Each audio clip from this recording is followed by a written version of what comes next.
Hello, I'm Lucrezia Millarini. 100 years ago today, tens of thousands of British and Commonwealth soldiers at the command of their army seniors began what they knew then as the Big Push. We know it now as the Battle of the Somme. Nearly 20,000 of them perished on day one. Events have taken place around the capital today to honour those who lost their lives.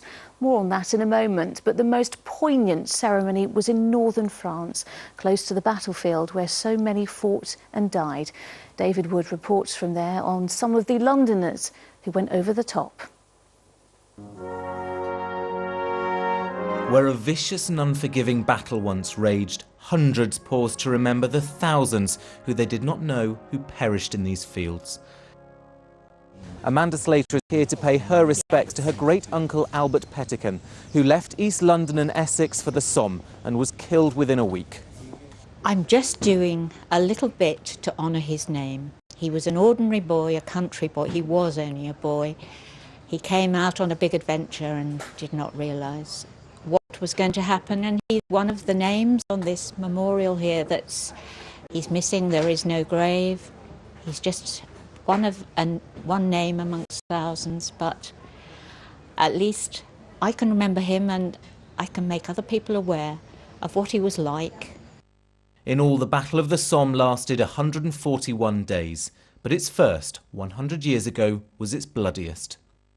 And this area really was the epicentre of the Battle of the Somme. The memorial here is dedicated to more than 72,000 British and South African troops who lost their lives across this vast and cruel battlefield and are still missing.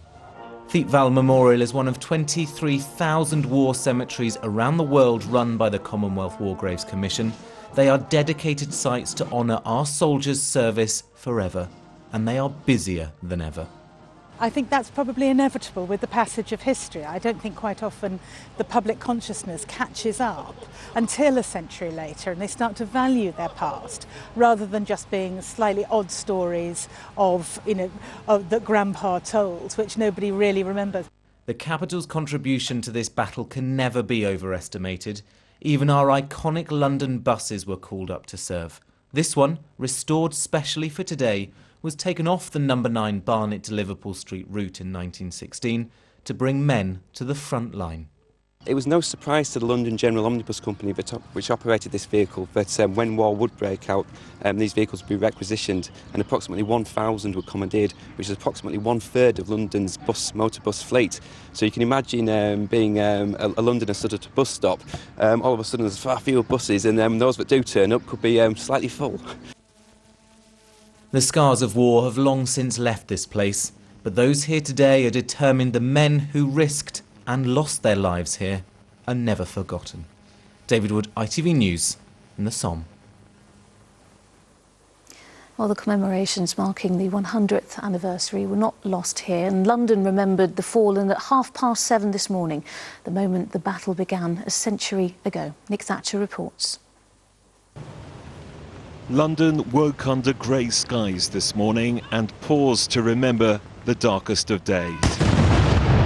3 sets of guns in Parliament Square fired every 4 seconds for 100 seconds to honour all those lost a century ago.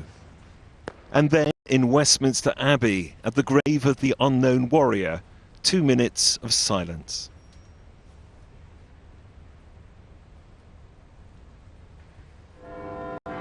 At 7:30, a whistle blew at the precise moment British forces went into battle. Nearly 22,000 would not see the end of this first day. For this morning's commuters, there was a poignant reminder of how young many of these men were. But back then, it took time for the full horror of what had happened to hit home. It was only when trains brought casualties back to Charing Cross Station that a nation realised the truth. Ambulances were coming out of these portals day and night in long convoys, and people started to gather around the portals because they began to feel something had happened which hadn't been explained to them. It's really near to impossible for us today to really comprehend the horror. This walking group had chosen today to learn more about the Somme. and the stories of some of those who left London to take up arms. All cities are affected by war, and particularly London, I think, in the First World War, because it was such a shock. The whole thing has been an incredibly poignant reminder of how many died on that day, well, and in that first hour. Bomb last night and bomb the night before. Final rehearsals for a special school assembly. These Year 5 pupils are singing a song the troops sang to keep their spirits up. Bomb is sent from higher Germany. It's a very sad event in history, but it also shows how together the soldiers were and how they stuck together even in the most dangerous of events. I feel kind of proud of the people who fought for our country, but I also feel sad for the people who lost their family members and the people who died as well.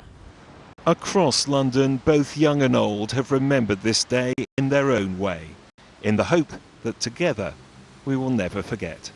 Nick Thatcher, ITV News.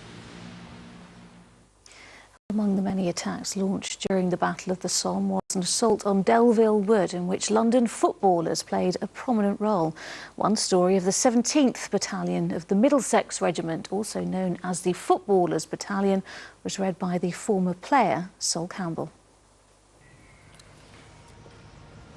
One member of the Footballers Battalion was William Jonas, who played for Clapton Orient, now called Leyton Orient. He was a popular player, receiving 50 fan letters a week. His fellow player, Sergeant Major Richard McFadden, wrote to the club to inform him of the fate at Delville Wood.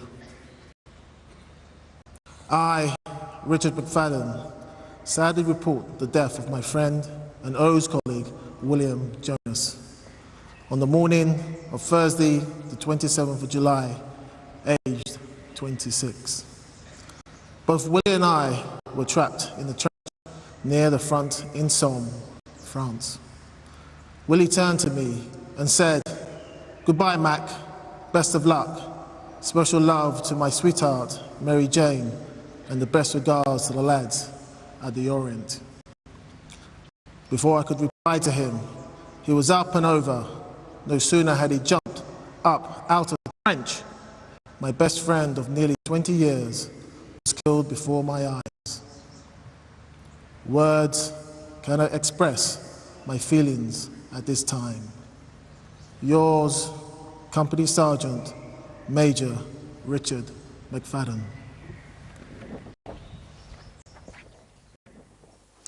Much of our knowledge about what happened back then comes from the diaries and letters sent home by those who took part in the fighting. Many families have kept their correspondence, and a century on, they have become an essential record of battle. There's quite a big emphasis on his involvement in the First World War, particularly the Somme. Reading diaries and reminiscences has had a profound impact on 16-year-old Daniel Davison from Wallington. This is his grandfather, Dudley Lissenberg, a gunner in the Royal Artillery, whose writings describe with great poignancy the eve of battle and what followed. Where the infantrymen were sitting on the duck-boarded floor with outstretched legs. Some were writing letters, perhaps their last, home. Others were conversing in subdued tones, and some were making a brave attempt at ribaldry. The anxiety, though brave attempts were made to hide it, was clearly discernible in the faces of those seated in silent contemplation of the morrow, and the pathos of it all overwhelmed me. And I found it hard to disguise my emotions as I stepped over their outstretched legs and acknowledged their smiles.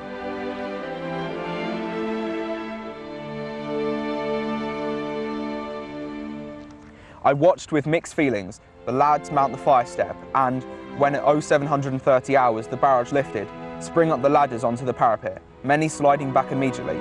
They had reached the top, killed or wounded. Coolly, it seemed, the survivors worked their way through our barbed wire in face of fierce shell and machine gun fire, leaving many of their pals on the wire dead.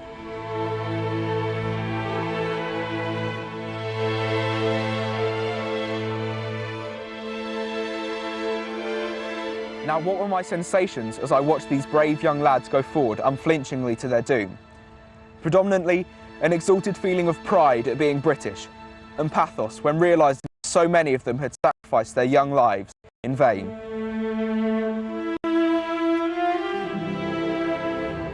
The fact that firsthand I know what happened through his words, I feel a huge connection to someone who I see as a hero. One family among many, acknowledging the sacrifice and their gratitude 100 years on. Daniel Davison there, remembering the life of his grandfather Dudley Lissenberg, one of the many thousands to have died in battle a century ago.